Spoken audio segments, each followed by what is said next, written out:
Hello and welcome to the final part of the 1997 Fun Car competition, where I'm going to be sort of going over how these cars drive in BeamNG and the time they set on the hill climb course.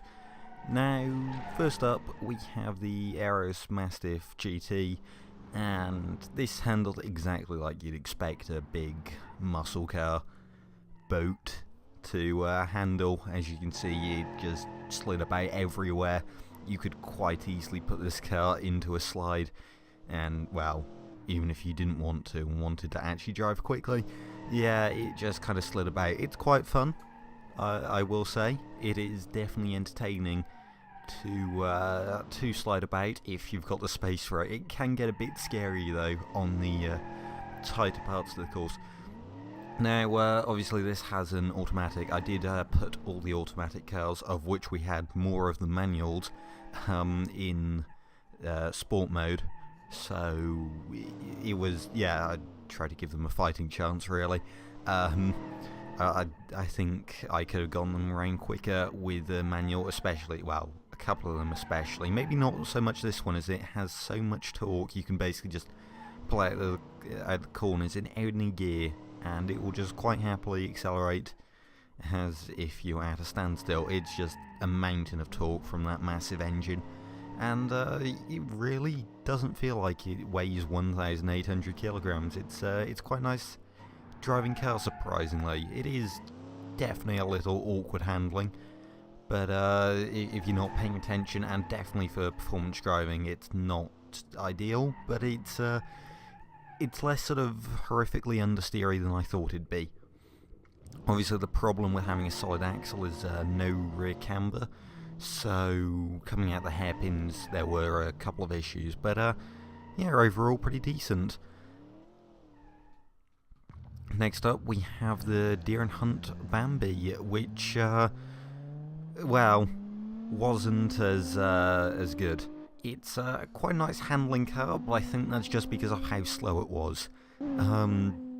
If you remember, it had a twin-turbo V6 and an automatic transmission. Basically, there was so much turbo lag you could not get it out of corners or accelerate it at all, and because it was an automatic, you couldn't like mess around with the clutch to increase the RPM to try and get it into that power band, or you know, just sitting gears through corners. So there was basically no pull out of turns, and yeah, it's quite frustrating to drive. Because you know, with a manual transmission it could go a lot quicker, but it's just, you're kind of stuck pulling slowly out of turns. So despite it having 200 horsepower, you're never really using it. Was it 200? It was thereabouts, I think. I can't remember the figures. But yeah, it's just kind of a shame because it was quite promising, and it's just got no power, but yeah. Then we have the Reviva. I'm still not sure how to pronounce that. I think I'm saying it right. This was ballistic. It's well, obviously it's an all-wheel drive car with a tiny wheelbase and some quite grippy tyres, but it was just pure sort of rally car. It feels like it could have been a Group A sort of rally car, and yeah, it does really. It handles fantastically. Like, you just chuck it into a corner. There's quite a lot of body roll, and that's quite entertaining actually. I'd imagine it'd be quite scary if you're actually driving it, but yeah, the sort of the way it pitches and leans in under braking and in cornering is quite fun. And then you just floor the throttle and it gets out the turn. Now I did make a mistake with picking the hill climb course, because at the top there's patches of ice, which yeah, gives the all-wheel drive cars quite an advantage. So made a bit of a mistake there, but you know, since the lap times don't matter too much and it's more about the way the cars drive, I don't think it's going to really change things up too much. I don't think it's really affected the scores anyway. I think even if the entire track was tarmac, everything would have been in the same order. But yeah, this car was brilliant to drive. It's just, you could put it anywhere at any speed and you'd be confident you could make it out the tunnel without pulling a wheel off on a rock.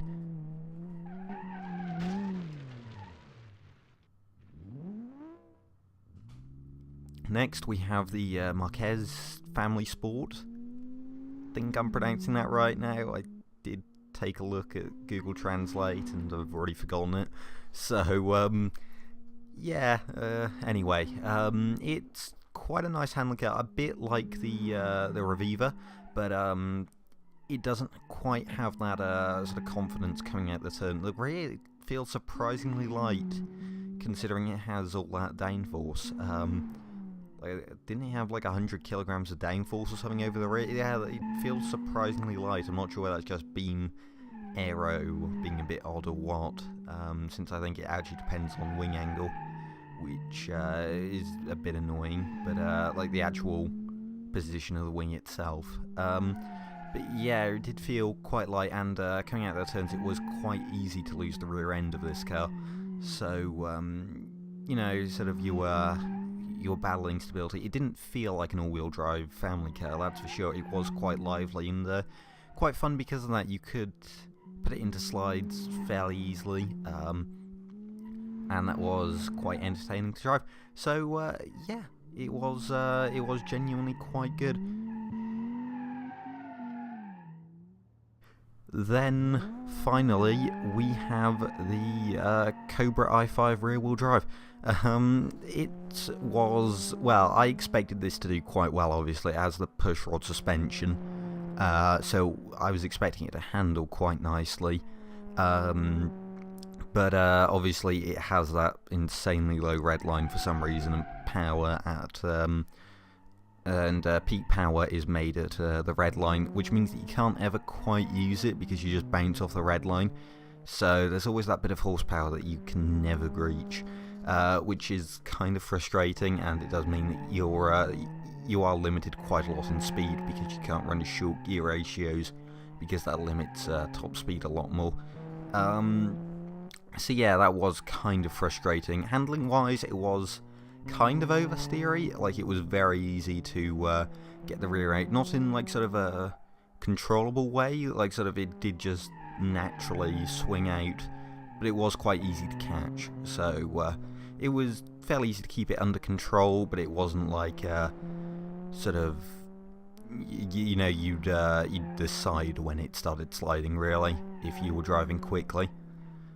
So yeah, overall, pretty good. Now, onto the time. So, surprising, well, not really me after driving it, the Grahet Reviva setting a 155.366. Then, in second, the Marquez even, Family Sport, setting a 2-minute .662. There's a 5-second gap between first and second. Yeah, the Reviva was insane. I don't know, like how it was so quick. I'm not sure whether it's just something that that just sort of suited me, but yeah, it worked quite well. I think it was because it was the only car that didn't oversteer, which is well, obviously good for speed. Then in third place, the Cobra i5 rear-wheel drive, saying a 2-minute 10.005. Yeah, quite a good showing. I mean, the ice obviously slowed it down quite a lot. I think that's mainly where the 10 seconds came from. Although, yeah, as I said, I don't think the order really changed too much. Then, the real surprise, in fourth place is the Mastiff GT. Yeah, this big boat didn't come last somehow. I think it's just a mix of having all that torque and all the weight, meaning you could pull it out of turns even with the automatic transmission, which was quite nice. And then in last place is the Deer and Hunt Bambi Fun. It's just all that turbo lag in an automatic transmission means you can't really get any speed out of it. It's just horrifically laggy, and you really can't use it to drive quickly. Okay then, on to the scores now, and I'll try and keep this nice and quick. So, let's just go through the winners. You can see what I scored each car in the bottom. I mean, I'm pretty sure I made it obvious which one I enjoyed the most. Cool Keys Grahet Reviva. By far and away my favourite car, and the most fun to me, just because of how stable it was. Just generally quite a fun car to drive. But the total, so in first place is Corky, scoring 82 points. Absolutely annihilated everyone. It was, yeah, I think that's sort of a case of, I quite like small and chuckable cars, you know, things that you can just sort of throw about and quite controllable, but still easy to be sensible with, and the Reviva was just all that. So yeah, that would go first. In second place with 63 points, 19 points less. So yeah, I'm not sure if my scoring was kind of biased for some reason. It could have been, but oh well. Yeah, in second place, El Bruno with the Marquez. 63 points. Which is still pretty respectable, definitely still quite a good handling car, and enjoyable to drive, if even if it is a little less stable handling. Then in third place is Micomp 7 with the Deer and Hunt Bambi, 61 points. Yeah, a decent car. It's just a shame it drove awfully in BeamNG Drive and was by far the slowest. That sort of blocked it out of getting first or getting second. Although yeah, if it did better, could have had a shot at first, potentially. Don't know. Then in fourth place is Bula 101 with the Cobra i5 rear-wheel drive. Kind of a surprise because of how sort of bizarre and different it is, but yeah, it did do surprisingly well. I think, at least. I wasn't expecting it when I first saw it, but yeah, well, it is actually a decently put together car. It scored 54 points, and then a close last place. In fifth place is Echo Waffle 8 with the Mastiff GT, scoring 53 points. A big boat that is not all suited for a European fun car, but is it was a surprise. So, yeah, overall pretty decent. Anyway, thank you for watching. Don't forget to leave a like and subscribe if you've enjoyed, and until next video, goodbye.